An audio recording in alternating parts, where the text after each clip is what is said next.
Do you have a personal press kit? You know, even you, for your job search, you need your own personal press kit.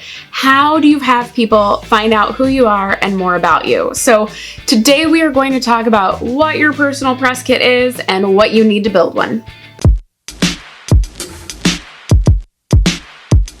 My name is Cassandra, and I help motivated professionals build their careers and businesses through practical tips to gain career confidence. So, plenty of people who are like public figures have their own press kit, their bio, their headshot, all those things. For your job search, you don't need that. Here's what you need instead. Number one, your resume. So your resume is your number one marketing tool. It tells people who you are and what you can do for them. Now, I have plenty of other videos on this. I have a course on it. I have a playlist on it. Information on that will be in the description box below. You need a resume. You do need to write a cover letter every time you apply for a job. Consider your cover letter your personal press release. This is who I am, and this is what I can do for your company. So just like when a publicist would write a press release for a new product, like, hey, this is our new product, and this is why it's great and what it can do for you, that's what your cover letter is. It is your personal press release. Then you need your LinkedIn profile set up. Your LinkedIn profile is what can draw people to you. It's how recruiters can find you. It's how hiring managers can find you. So you want to make sure you have an awesome LinkedIn profile. Once again, whole playlist about it.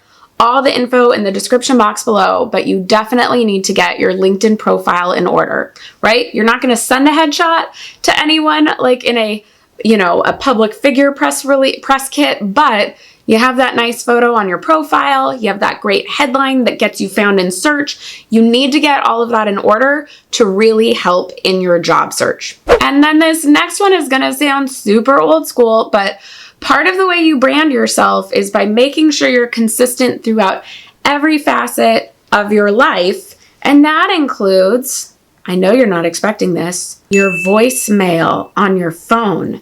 So people are still old school sometimes, and they might not email you. They might call you. Is your voicemail appropriate? Is it the, you have reached the voicemail box of blah, blah, blah? Or did you not fix it since high school when you thought it was funny to go, hello? Hello? Just kidding, I'm not here. Like, no, that's not okay. You need a professional sounding voicemail. So on the off chance that somebody still sends you a voicemail, somebody still calls you on the phone and you didn't pick up because you didn't know the number, that they can leave a message and not be like, who's this person? Do we want to hire them? Okay, so those four to me are the must-haves in your personal press kit to advance your career. But these next ones I think are really nice additions that can kind of set you a step above everybody else. So, a business card. Now, hear me out. I know right in this particular moment, a business card might not be the most important since, we're not going to like a lot of in-person networking events or conferences. And yes, there are the people out there who say business cards are dead. I love a business card. I think they're a great way to brand yourself. I think this is where you can have a little fun. You can make it kind of interesting. You can choose colors that reflect you or a design that you like.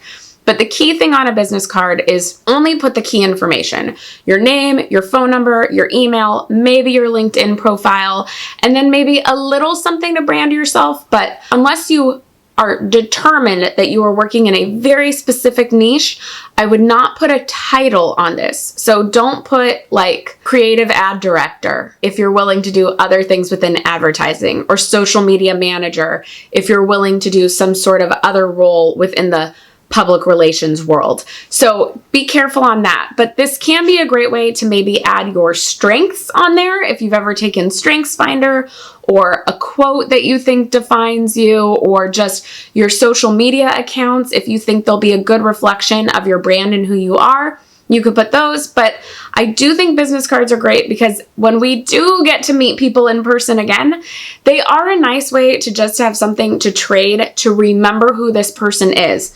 I have been to the events where we all just, oh, let me follow you on Instagram. Well, if they don't post a lot, I don't see them, right? Or if the algorithm doesn't remind me who they are and put them in my feed, I'm like, who was that girl I met at that event? And I'm scrolling. It's just hard to find. I'd even say the same thing with LinkedIn. So I think a business card is a nice way to stay in touch. Then you may want to have a branded signature line on your emails. Now, I will be honest, this is one I'm still working on, but there are a ton of cool programs out there now that can help you do a really nice branded signature line with maybe your picture and a link to your LinkedIn or a website or whatever. Once again, it might be a nice place to put your 5 strengths from StrengthsFinder if you've taken that, something like that. So it's just a nice kind of other way to brand yourself and kind of help give some it's your own press kit, right? It's showing people who you are. We want to make this consistent and show people who we are throughout every one of these areas. And then 7, you may want to have a portfolio. Now, this may be digital, like using a site like Portfolium, or even just using that About section on LinkedIn to put some of your work. But anybody can have a portfolio. You don't need to be in a creative field to have one. If you're in sales, can you pull some spreadsheets of the sales you've made last year and your percentage increases? Or in accounting, what have you done in that area? You can print out social media posts or put them on, a portfolio of these were the posts I created. Here were the impressions. Here were the likes. Here's how many followers we got.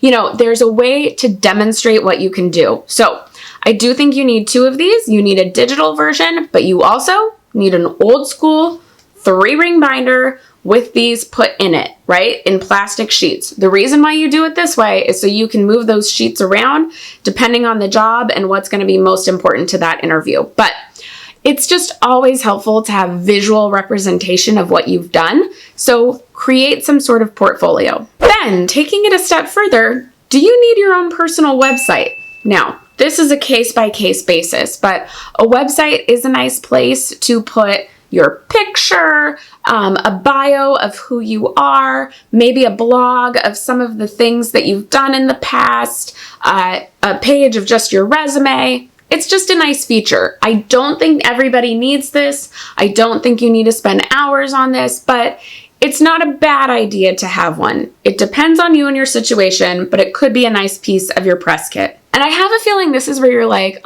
she's going to give me a Squarespace sponsorship, but I'm not sponsored by Squarespace or Wix. If either would like to call me, that'd be great. And then this last part of your press kit is for you. So when people are in public relations, they have their list of the media that they're going to send this press kit to.